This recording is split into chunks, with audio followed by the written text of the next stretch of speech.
दोस्तों, welcome back to my YouTube channel. कैसे हों आप सभी? आई होप सभी अच्छे होंगे। आज हम पढ़ेंगे ग्रेडियंट के बारे में और उसकी एप्लीकेशंस और उस पे बेस्ट न्यूमेरिकल प्रॉब्लम भी सॉल्व करेंगे। लास्ट में आपको सारी स्लाइड्स शो कर दी जाएगी जिसमें सारे नोट्स लिखे होंगे। आप पॉज करना वीडियो को और स्क्रीनशॉट लेके लिख लेना। ओके, ग्रेडियंट क्या होता है इसको समझने के लिए कुछ एग्जाम्पल लेते हैं। जैसे पहले इस स्टेटमेंट को समझो। जैसे अगर कोई स्केलर क्वांटिटी में चेंज होता है, यानी उसमें ग्रेडियंट डेवलप होता है, तो उसके कोरस्पॉन्डिंग एक क्वांटिटी का फ्लो होगा। फॉर एग्जांपल, आपने देखा है कि जैसे टेम्परेचर का अगर ग्रेडियंट डेवलप कर दे हम, ग्रेडियंट डेवलप होने का मतलब ये टेम्परेचर में चेंज, ग्रेडियंट डेवलप कर देंगे तो उसके कोरस्पॉन्डिंग एक क्वांटिटी होती है। उस फिजिकल क्वांटिटी का क्या नाम होता है? हीट। उसका फ्लो होता है। जिंदा एग्जाम्पल है हमारे पास एसी। रूम में लगी हुई एसी को जैसे आप ऑन करोगे तो धीरे धीरे आप तक टेम्परेचर चेंज हो जाएगा, यानी हीट रिमूव हो जाएगी, वहां से हीट का फ्लो हो जाएगा। कंडक्टर लो, एक एग्जांपल, इसमें आप बैटरी जोड़ देते हो तो ये क्या कर बैटरी वोल्टेज डिफरेंस क्रिएट कर, कंडक्टर के दोनों एंड्स पर वोल्टेज का डिफरेंस क्रिएट कर रहा है और इसके कारण चार्जेस का फ्लो होता है, करंट फ्लो होता है। तो कोई एक क्वांटिटी होगी, स्केलर क्वांटिटी होगी जिसमें चेंज प्रोड्यूस करेंगे हम, तो उसके कोरिस्पॉन्डिंग एक फिजिकल क्वांटिटी होगी, उसका फ्लो होगा, वही ग्रेडियंट है। अब इसको मैथमेटिकली समझें तो सपोज हमारे पास टी कोई फंक्शन है एक्स वाई और जेड का, तो इसमें चेंज कैसे लिखेंगे? Change in t is equal to d t, del t by del x into d x plus del t by del y into d y plus del t upon del z into d z. देखो इसको मैं ऐसे लिख सकता हूँ क्या, i के del t by del x plus j के del t by del y plus k del t by del z, और इसको रीराइट कर देंगे डी एक्स आई के प्लस डी वाई जे के प्लस डी जेड के। हमारे पास बेसिकली आर वेक्टर होता है एक्स आई के प्लस वाई जे के प्लस जेड के। तो यहाँ से डी आर वेक्टर क्या आएगा? डी एक्स आई के प्लस डी वाई जे के प्लस डी जेड के। तो इसको मैं डी आर वेक्टर लिख सकता हूँ और यहाँ पे क्या करेंगे, हम डॉट प्रोडक्ट यूज करेंगे, तभी ना ये रिजल्ट आएगा। प्रीवियस रिजल्ट के लिए यहाँ पे डॉट प्रोडक्ट लगाना होगा दो वेक्टर्स का। तो इसमें टी कॉमन ले लो, जे के del by del y plus k del by del z dot d r vector. जो ग्रेडियंट है वो मैथमेटिकली इसको बोलते हैं, इस ऑपरेटर को, डी टी इक्वल टू, तो डेल ऐसे दिखा देंगे del t dot d r vector, ये है मैथमेटिकली ग्रेडियंट। तो यहाँ से डेल ऑपरेटर क्या निकल के आ जाएगा? आई के del by del x plus j के del by del y plus k del by del z. Numerical problems के लिए इसको रिमेंबर करके यही काम आएगा। ये क्या बोल रहे हैं, कोई फंक्शन गिवन होगा आपको, उसमें एक्स के लिए पार्शियल डेरिवेटिव कर दोगे, वाई के लिए कर दोगे और जेड के लिए कर दोगे, इसमें वैल्यू पुट कर दोगे। अभी हम ग्रेडियंट का ज्योमेट्रिकल मीनिंग समझेंगे। ज्योमेट्रिकल मीनिंग क्या होता है ग्रेडियंट का? ज्योमेट्रिकल मीनिंग, ज्योमेट्रिकल मीनिंग के लिए हम दो इक्विपोटेंशियल सरफेस लेते हैं। एक इक्विपोटेंशियल सरफेस है जिसमें इस सरफेस का टेम्परेचर टी है और दूसरी वाली सरफेस का टेम्परेचर है टी प्लस डी टी, तो इनको हम इक्विपोटेंशियल सरफेस बोलते हैं। इस पे सपोज करो आपके पास कोई पॉइंट है इस टी टेम्परेचर वाली सरफेस पे, और उससे हम दूसरी सरफेस पे जाते हैं, तो इसको हम नॉर्मल वेक्टर कंसीडर कर लेते हैं और ये कोई वेक्टर है जो एंगल थीटा पे है। तो यहाँ पे अपना मैथमेटिकल रिजल्ट क्या निकल के आया था? D t equal to gradient t dot d r vector. इससे हम क्या लिख सकते हैं? ग्रेडियंट टी का मैग्नीट्यूड और डी आर का मैग्नीट्यूड और कोस थीटा, ये थीटा हो गया इनके बीच का एंगल। तो यहाँ से हम लिख सकते हैं d t upon d r equal to gradient t multiply by cos theta. इस वाली वैल्यू को मुझे मैक्सिमम अचीव करना, मैक्सिमम के लिए मैं थीटा को क्या पुट करूंगा? 0 डिग्री। तो D t by d are की मैक्सिमम वैल्यू अचीव करने के लिए थीटा को 0 रखेंगे, तो ये वैल्यू क्या मिल जाएगी हमें? डेल टी का मैग्नीट्यूड, इधर इसका मैग्नीट्यूड रखेंगे। ये मिल जाएगा बेसिकली। तो इससे क्या रिजल्ट निकल के आता है कि जो किसी भी स्केलर क्वांटिटी का जो ग्रेडियंट है वो उसमें ये हो गया del t d t by d r क्या हो गया रेट ऑफ चेंज। तो मैक्सिमम रेट ऑफ चेंज को रिप्रेजेंट करता है। तो ग्रेडियंट क्या लिख सकते हैं हम, gradient represent maximum rate of change. ये है ग्रेडियंट का ज्योमेट्रिकल मीनिंग। देखो थीटा को जैसे जैसे तुम जीरो करोगे तो ये हमें यहाँ पे मैक्सिमम वैल्यू देगा। Okay, normal to the surface. और अब इसका जब हम फिजिकल मीनिंग पढ़ेंगे तो ये वाली चीज निकल के भी आएगी कि ग्रेडियंट फिजिकली क्या रिप्रेजेंट करता है। ज्योमेट्रिकली तो ये मैक्सिमम रेट ऑफ चेंज को रिप्रेजेंट करता है। अब इसका फिजिकल मीनिंग भी देखें। फिजिकल मीनिंग के लिए हम एक एग्जांपल लेते हैं। सपोज करो ये कोई हिल है और यहाँ से कोई रास्ता जा रहा है ऐसे, और कोई पर्सन हिल पे खड़ा है इस टाइम, उसको जाना है अपने घर। सपोज करो यहाँ से उसके लिए कोई बस आ रही है। तो अब इस बस को पकड़ने के लिए वो कैसे आएगा नीचे? उसके पास कैसे क्या क्या रास्ते हैं? ये वाला रास्ता, ये वाला और ये वाला। सिंपल सा लॉजिक है, वो पर्सन ऐसे आएगा इस रास्ते से जो क्या है परपेंडिकुलर। तो इसके लिए हम क्या बोल सकते हैं कि जो ग्रेडियंट है उसका फिजिकल मीनिंग क्या हो सकता है? वो फिजिकली एक नॉर्मल वेक्टर को दिखाएगा। ये तीन वेक्टर है इसके पास, तो ये वाले रास्ते से वो आना चाहिए। तो फिजिकली क्या रिप्रेजेंट करता है gradient? Normal vector surface. Normal vector equal to क्या हो जाएगा? Gradient of that function. जो ये फंक्शन है वो क्या करेगा? किसी सरफेस को रिप्रेजेंट करेगा, रिप्रेजेंट ए सरफेस। और अगर आपको यहाँ से यूनिट नॉर्मल वेक्टर निकालना पड़ जाए, जैसे नॉर्मल वेक्टर हमारे पास ये हो गया gradient F, unit normal vector. Unit vector कैसे निकालते हैं? वेक्टर डिवाइडेड बाई वेक्टर का मैग्नीट्यूड। तो यहाँ पे ये लिख देंगे ग्रेडियंट एफ का मैग्नीट्यूड, जो कि एक नॉर्मल वेक्टर है। सॉरी, मैग्नीट्यूड नहीं, मैग्नीट्यूड डिवाइड में आएगा, और ये इधर magnitude, that is unit normal vector. Next, ये सारी जब हम प्रॉब्लम करेंगे तो ये सब फॉर्मूला यूज हो जाएगा, तो आपको याद रहेगा। नेक्स्ट हम इसकी एप्लीकेशन देख लेते हैं ग्रेडियंट की। ग्रेडियंट से क्या क्या एप्लीकेशन? एप्लीकेशन में हम पहला एप्लीकेशन करेंगे equation of tangent plane to the surface. आपको कोई random set 3D surface given होगी, या फिर 2D मान सकते हो, जिसके ऊपर आपको एक नॉर्मल वेक्टर निकालना है किसी रैंडम पॉइंट पे। पॉइंट भी गिवन होगा, सरफेस गिवन होगा, मीन सरफेस का इक्वेशन गिवन। तो फॉर एग्जांपल ऐसा कोई सिचुएशन दे दे अच्छे से समझने के लिए। देखो ये कोई सरफेस है, random surface, it is random surface, और ये हो गया इसके ऊपर कोई प्लेन दिख रहा है ना, किसी एक पॉइंट पे टच करता हुआ।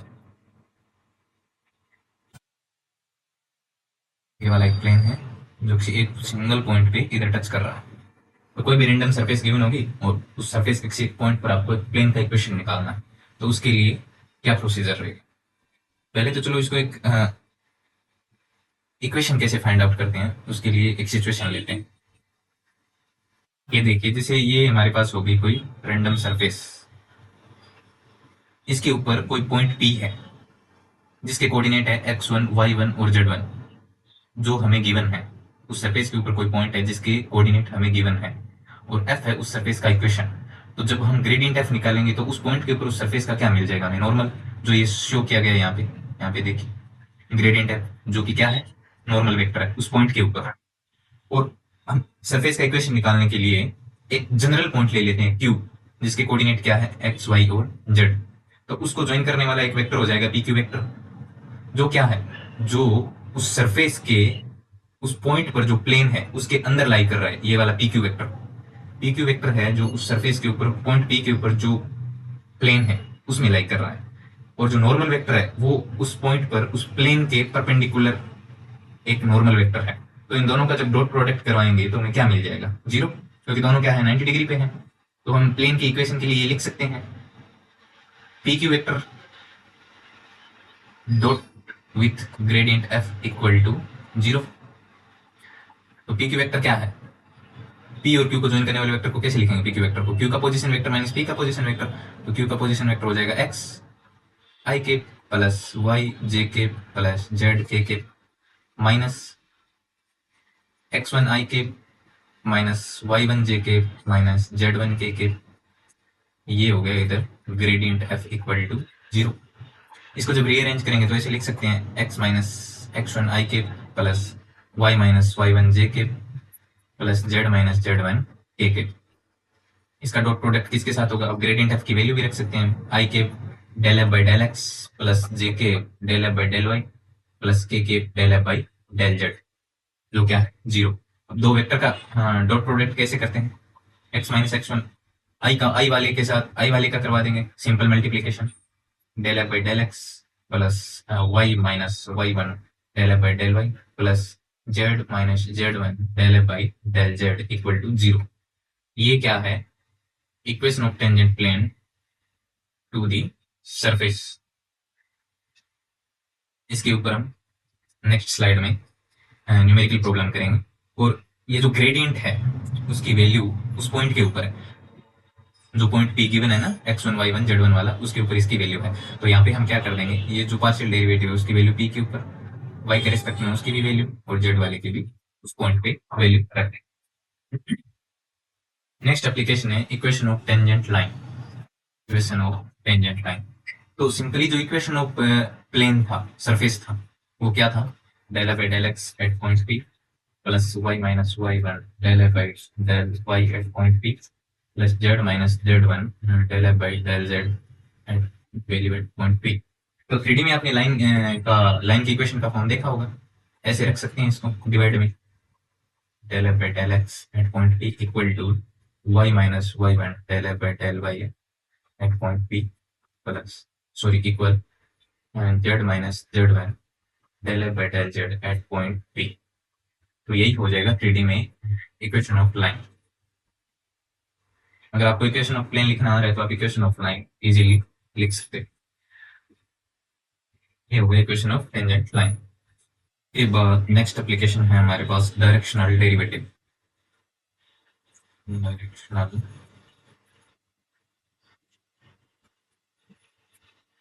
डेरिवेटिव, तो डायरेक्शनल डेरिवेटिव कैसे फाइंड करेंगे? जैसे आपके पास अगर ग्रेडियंट इस फंक्शन का स्केलर फंक्शन का ग्रेडियंट निकाला गया है, वेक्टर का रिप्रेजेंटेटिव कोई ना पूछ लेंगे, मैं करने बाद में सॉल्व कर दूंगा, कुछ पूछ लें।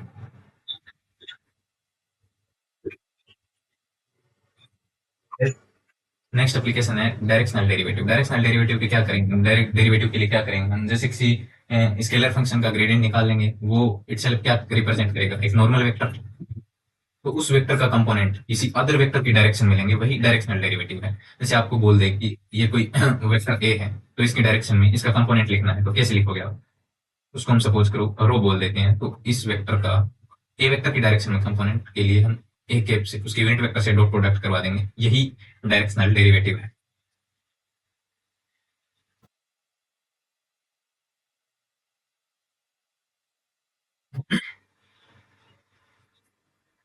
अब इस डायरेक्शनल डेरिवेटिव की मैक्सिमम वैल्यू के लिए क्या करेंगे? जैसे रो को हम लिख सकते हैं ग्रेडियंट एफ का मैग्नीट्यूड, और यूनिट वेक्टर का मैग्नीट्यूड 1 हो जाएगा, और एंगल बिटवीन देम सपोज करो थीटा है, तो ये लिख देंगे। तो इसकी मैक्सिमम वैल्यू कैसे लिखेंगे? मैक्सिमम वैल्यू के लिए थीटा को 0 पुट करना होगा, तो ये मिल जाएगा हमें ग्रेडियंट एफ का मैग्नीट्यूड। इसका मतलब क्या हुआ? जो डायरेक्शनल डेरिवेटिव की मैक्सिमम वैल्यू है वो ग्रेडियंट के इक्वल है। मैक्सिमम वैल्यू वो directional derivative is equals to gradient of f। आपको क्या करना है? डायरेक्शनल डेरिवेटिव के लिए एक पॉइंट गिवन होगा और एक पॉइंट आपके पास होगा जिसपे आपने ग्रेडियंट एफ निकाल रखा है, तो उसको ज्वाइन करने वाला एक वेक्टर मिल जाएगा आपको, ए वेक्टर। उसके यूनिट वेक्टर से आपको डॉट प्रोडक्ट करवाना है ग्रेडियंट से, तो आपको डायरेक्शनल डेरिवेटिव मिल जाएगा। और डायरेक्शनल डेरिवेटिव की मैक्सिमम वैल्यू क्या हो जाएगी? ग्रेडियंट के मैग्नीट्यूड के बराबर हो जाएगी। Is that clear? अब हम नेक्स्ट स्लाइड में इन सभी कंसेप्ट पे न्यूमेरिकल प्रॉब्लम करेंगे। पहले ग्रेडियंट से रिलेटेड कुछ न्यूमेरिकल कर लेते हैं, बाकी बाद में इनके एप्लीकेशन पे कुछ प्रॉब्लम फॉलो करेंगे। तो ये है हमारे पास find gradient of following scalar function. आपको यहाँ पे बहुत सारे फंक्शन दे रखे हैं, उनके लिए ग्रेडियंट निकालना है। तो ये एक प्रैक्टिस टाइप हो जाएगा आपके लिए। तो फर्स्ट क्वेश्चन है, फंक्शन दे रखा है आपको एक्स वाई जेड, इसके लिए ग्रेडियंट निकालना है। तो ग्रेडियंट टी कैसे लिखेंगे हम, आई के del by del x t plus j के del t by del y plus k del t by del z. इस फंक्शन का एक्स के रेस्पेक्ट में पार्शियल डेरिवेटिव करोगे तो क्या मिलेगा, वाई जेड, और वाई के रेस्पेक्ट में करेंगे तो x y, sorry x z, और जेड के रेस्पेक्ट में करेंगे तो एक्स वाई। तो ये हो गया इस फंक्शन का ग्रेडियंट। नेक्स्ट प्रॉब्लम है t equal to x square plus y square plus z square. तो इसका ग्रेडियंट निकालेंगे तो gradient t equal to x के रेस्पेक्ट में इसका पार्शियल डेरिवेटिव करेंगे तो ये बन जाएगा हमारे पास 2x, बाकी दो टर्म 0, प्लस जे के 2y प्लस के 2z। इसके बाद नेक्स्ट प्रॉब्लम है t इक्वल टू r। देखो इस रिजल्ट को रिमेंबर करना है आपको। आर वेक्टर क्या होता है, एक्स आई के प्लस वाई जे के प्लस जेड के। तो यहाँ से आर मतलब आर वेक्टर का मैग्नीट्यूड वो क्या हो जाएगा, under root x square plus y square plus z square. तो यहाँ से आपको अगर ग्रेडियंट टी निकालना होगा तो कैसे निकालोगे, आई के del by del x plus j के del by del y plus k del by del z. और टी क्या है हमारा, आर के इक्वल है, और आर क्या है under root x square plus y square plus z square.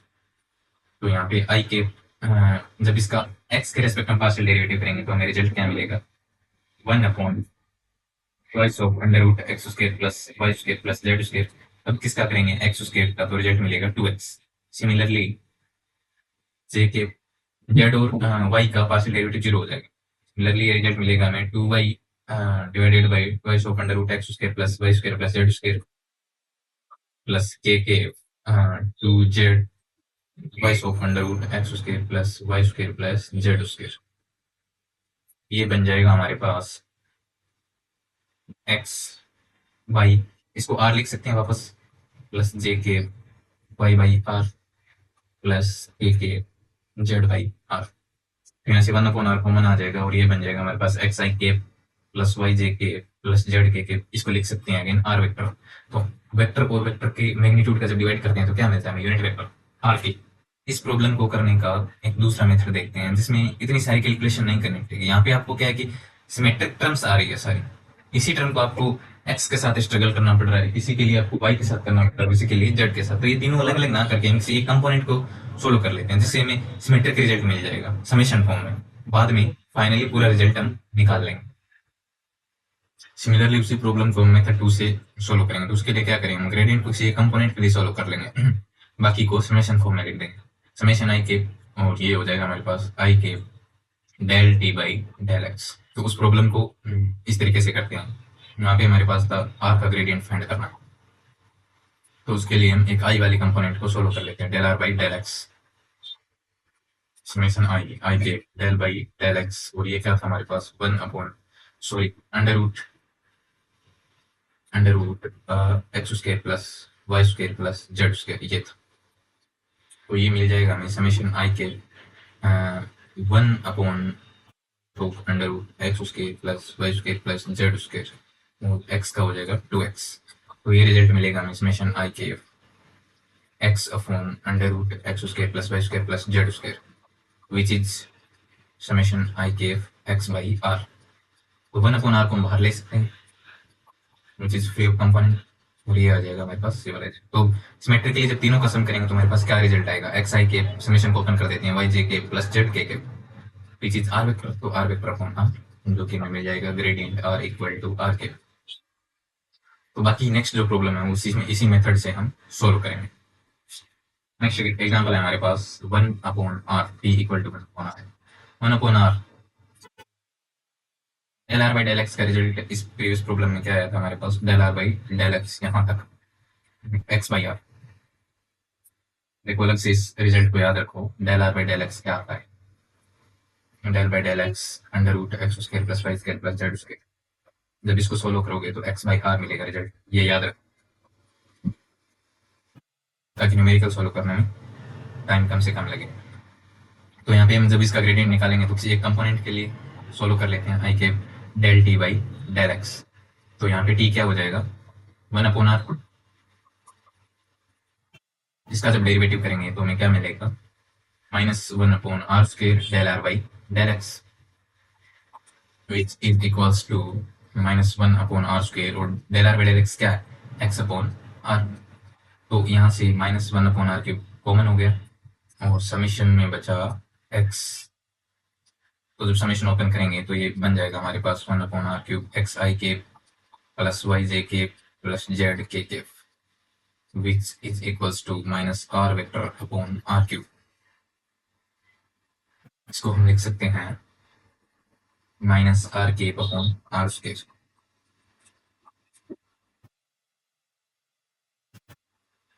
That is your final answer.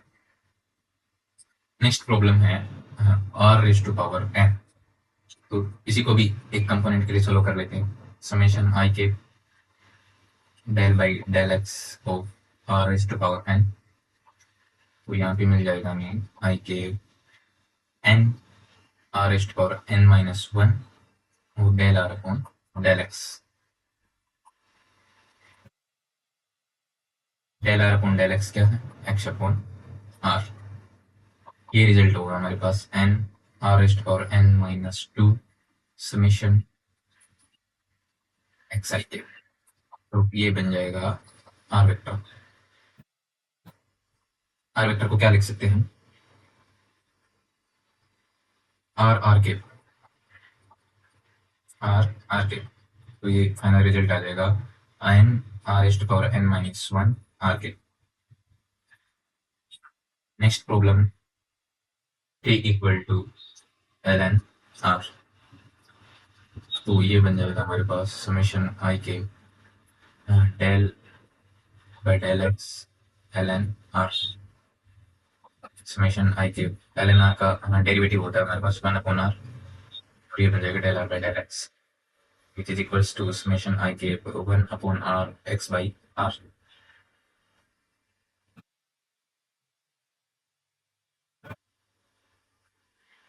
Summation i³ 1/r² x 1/r² summation i³ xi³। ये रिजल्ट हो जाएगा r वेक्टर और r² समेशन ओपन करने में। इसको लिख देंगे r⁴r² which is equals to r⁴r। That is your final answer. Next problem है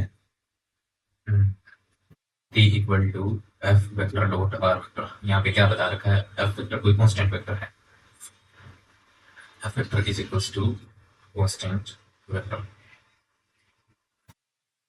इसका ग्रेडियंट निकालने के लिए हम लिखेंगे summation i³ del t by del x, और t की जगह हमारे पास रिजल्ट है f डॉट r। दो वेक्टर डॉट प्रोडक्ट में है, इनका जब हम डिफरेंशिएशन करेंगे तो u v के रूल से कर देंगे u डॉट v से।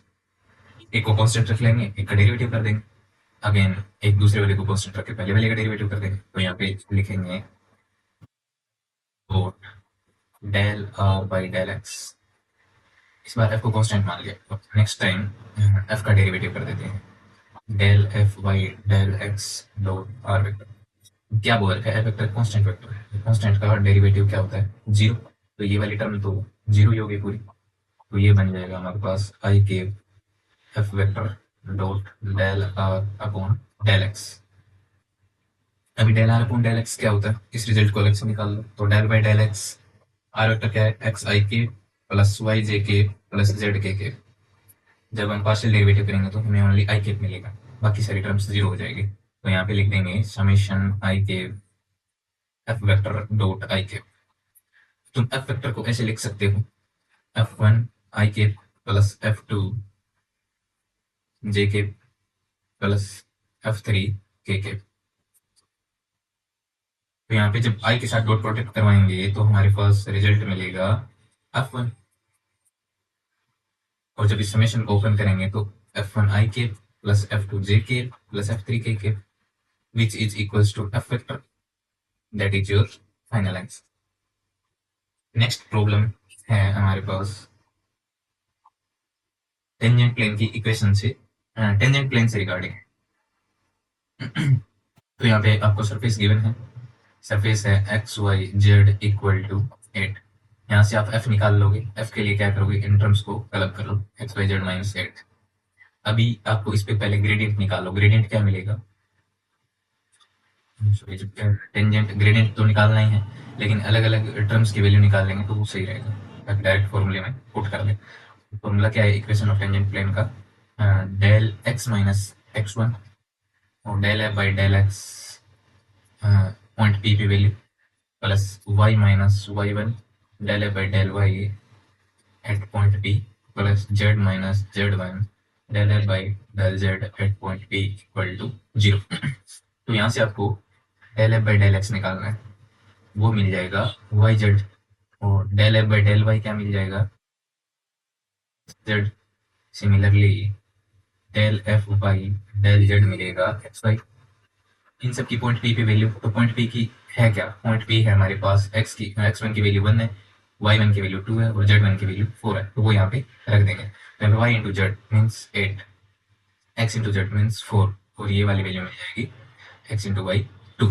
तो ये वैल्यू यहाँ पे रख देंगे, और x one y one z one ये उस पॉइंट्स के कोऑर्डिनेट है, उनकी भी वैल्यू रख देंगे। तो एक्स माइनस एक्स वन और del by del x at point p क्या वैल्यू है? 8, plus y minus y one del by del y at point p which is 4, plus z minus z one into del by del z at point p which is 2 equals to 0। तो जब इसको हम solve कर लेंगे तो हमें उस tangent plane का इक्वेशन मिल जाएगा। सोल्व करने पे मिलेंगे, देखो eight x plus 4y plus 2z, ये इधर हो जाएगा माइनस एट 16 और अगेन माइनस एट, ये कितना हो जाएगा? 24।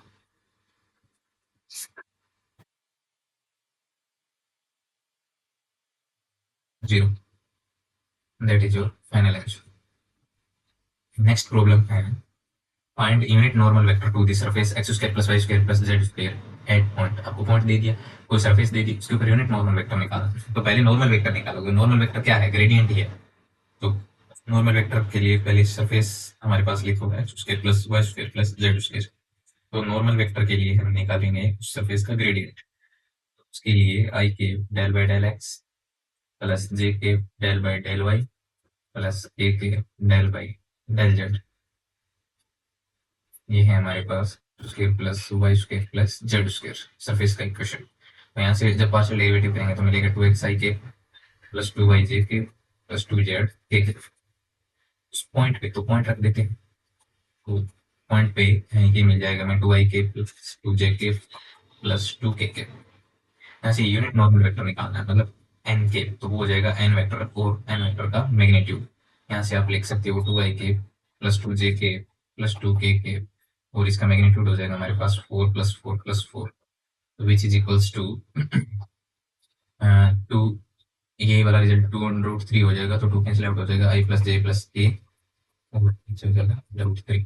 That is your final answer. Next problem है हमारे पास find unit normal vector to the ellipsoid surface. Surface लिख लो। सरफेस क्या बनेगा इससे? X square plus a divided by a square plus y square divided by b square plus z square divided by c square minus 1। तो यहाँ से gradient F क्या आ जाएगा? ये भी यूनिट नॉर्मल वेक्टर ही निकालना है, तो पहले आपको नॉर्मल वेक्टर निकालना पड़ेगा, उसके लिए ग्रेडियंट निकालना पड़ेगा। तो ग्रेडियंट बन जाएगा हमारे पास i cap del by del x plus j cap del by del y plus k cap del by del z. ये इधर सरफेस का इक्वेशन है, square divided by a square plus y square divided by b square plus z square divided by c square minus 1। तो जब इसका partial derivative करेंगे तो हमें रिजल्ट्स मिलेंगे 2x divided by a square plus 2y divided by b square plus ए के z के respect में करेंगे तो 2z divided by c square. और यूनिट नॉर्मल वेक्टर के लिए आपको इसी वेक्टर में इसकी मैग्नीट्यूड से डिवाइड करना है, ये आप कर सकते हो इजीली। इसी का मैग्नीट्यूड निकालेंगे और उससे डिवाइड कर देंगे। पहले इसकी वैल्यू पॉइंट पी पे निकालेंगे। तो पॉइंट पी के लिए आपको क्या करना पड़ेगा? एक्स वाई और जेड की जगह ये a बाई √3 b बाई √3 और c बाई √3 पुट करेंगे, और बाद में इसी वेक्टर का मैग्नीट्यूड निकाल के इसे डिवाइड कर देंगे। तो हमारे पास रिजल्ट बन जाएगा आई के by A plus j k by b plus k by c divided by √1 upon a square plus 1 upon b square plus 1 upon c square. Next problem है हमारे पास find the angle between surfaces. अभी किसी भी दो surface के बीच में angle को समझने के लिए हम एक डायग्राम लेते हैं। वैसे आपने स्कूल लेवल पे पढ़ा होगा, दो सरफेस के बीच का एंगल निकालते हैं तो क्या करते हैं, आप उनके नॉर्मल के बीच का एंगल फाइंड करते हैं, और जो उनके नॉर्मल के बीच का जो एंगल है वही उन सरफेस के बीच का एंगल बन जाता है। फॉर एग्जाम्पल आपको ये वाला डायग्राम देखिए, ये कोई दो सरफेस है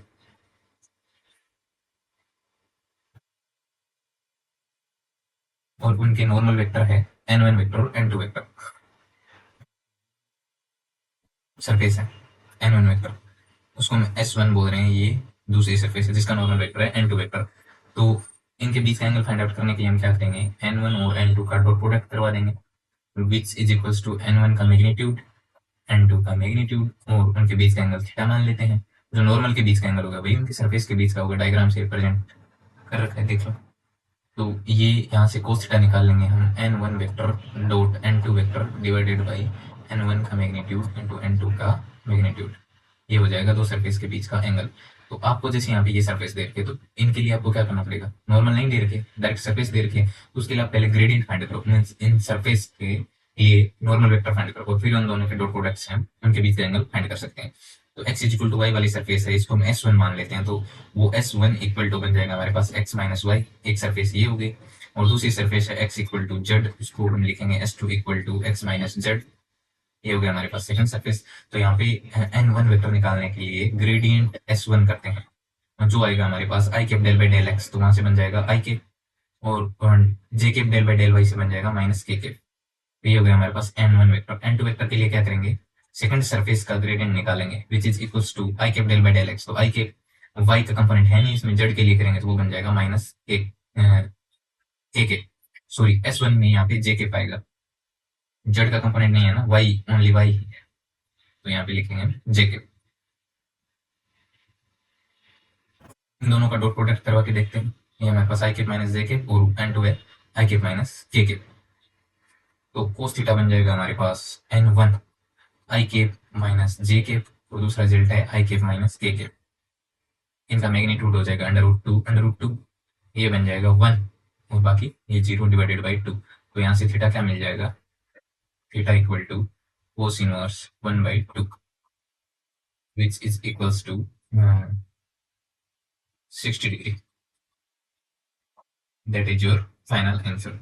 एक एंगल और होता है इन सरफेस के बीच में, ये 60 है, तो जो दूसरा एंगल होगा वो हो जाएगा 180 माइनस 60, दैट इज 120 डिग्री।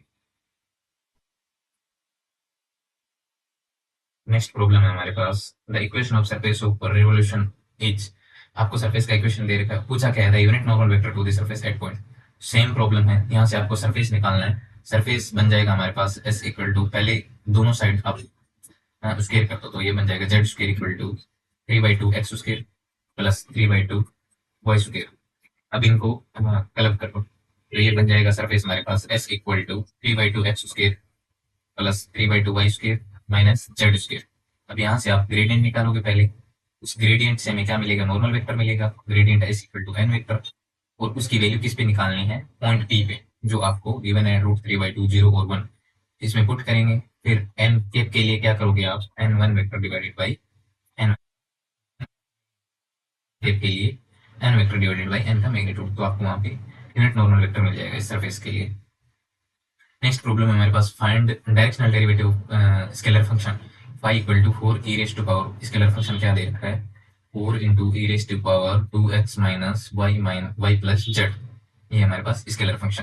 यहाँ पे क्या करना है, इस पॉइंट पे, पॉइंट भी लिख लो, पॉइंट है हमारे पास 1,1,-1 टुवर्ड्स द पॉइंट। अब देखो इसमें आपको डायरेक्ट वेक्टर नहीं दे रखा, टुवर्ड्स द पॉइंट, इसका मतलब ये दो पॉइंट हो गए, एक तो ये वाला जिसपे हम क्या निकाल रहे हैं, नॉर्मल वेक्टर, और दूसरा ये वाला जिसकी डायरेक्शन में हमें, जैसे सपोज करो ये पॉइंट P1 है हमारा, P1 है जिसकी वैल्यू 1,1,-1 है, तो इस पे हमें एक नॉर्मल वेक्टर मिल गया, सपोज करो ये वाला n वेक्टर से दिखा देते हैं, और अब एक पॉइंट इसने P2 दे रखा है -3,5,6, टुवर्ड्स दिस पॉइंट हमें डायरेक्शनल डेरिवेटिव निकालना है, तो इस पॉइंट की डायरेक्शन में एक वेक्टर मिल जाएगा हमें, जिसको हम a वेक्टर बोल देते हैं। तो उस a वेक्टर की वैल्यू क्या होगी, a वेक्टर होगा P2 का पोजीशन वेक्टर माइनस P1 का पोजीशन वेक्टर, तो -4i cap plus 4j cap, और ये हो जाएगा +7k कैप।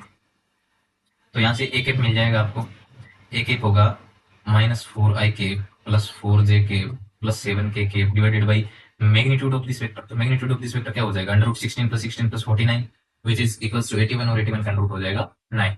तो ये है हमारे पास इस वेक्टर का यूनिट वेक्टर।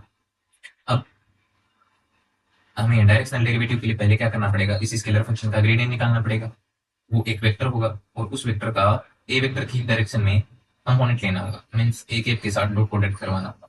तो अभी ग्रेडियंट फाई निकालते हैं। Gradient phi eight point P1, तो i cap del f by del x which is equals to 4 e की power 2x minus y plus z. अभी किसका करेंगे, एक्स के रेस्पेक्ट में है तो 2 मल्टीप्लाई में और आ जाएगा प्लस जे के 4 e raise to power 2x minus y plus z. ये हो जाएगा -1 से मल्टीप्लाई प्लस y का करेंगे तो अभी के 4 into e raise to power 2x minus y plus z into 1 z का करेंगे तो ये रिजल्ट मिल जाएगा हमें जब पॉइंट P की वैल्यू रखेंगे। पॉइंट P क्या है 1, 1, -1, तो 2x minus y plus Z क्या बन जाएगा 2x plus y minus plus z minus y plus z 1, 1, -1 रखने पे ये बनेगा 2 -1 0, मतलब ये जो टर्म्स है वो e की पावर 0 बन जाएगी तीनों जगह। तो ये हो जाएगा 1 हमारे पास। तो ग्रेडियंट f बनेगा ग्रेडियंट फाई बनेगा आई के 4 इंटू 2। नेक्स्ट जे केप वाला कंपोनेंट बनेगा -4 प्लस के केप वाला कंपोनेंट बनेगा 4 से 4 कॉमन ले लेंगे तो ग्रेडियंट फाई मिल जाएगा हमें 2i cap minus j cap plus k cap. Directional derivative के लिए ग्रेडियंट फाई का आपको ए वेक्टर के साथ डॉट प्रोडक्ट करवाना है तो 4 into 2i cap minus j cap plus k cap dot ये हो जाएगा -4i cap plus 4j cap plus 7k cap divided by 9। ये बनेगा 4/9 -8 -4 plus 7 which is equals to -20/9। That is your directional derivative। Next इसी question में maximum value के लिए भी पूछा है डायरेक्शनल डेरिवेटिव की मैक्सिमम वैल्यू। और डायरेक्शनल डेरिवेटिव की मैक्सिमम वैल्यू ग्रेडियंट फाई के मैग्नीट्यूड के इक्वल होती है। ग्रेडियंट फाई क्या आया था हमारे पास, ये वाला रिजल्ट। तो इसका मैग्नीट्यूड क्या हो जाएगा 4 + 1 + 1, तो ये बन जाएगा हमारे पास 4√6। That is your maximum value of directional derivative. तो सारी प्रॉब्लम्स हमने सॉल्व कर ली है। अब आपको स्लाइड से रिप्रेजेंट कर देते हैं जिसमें ये सारी नोट्स लिखे हुए हैं, तो आप आराम से लिख सकते हो, स्क्रीनशॉट ले सकते हो इनका।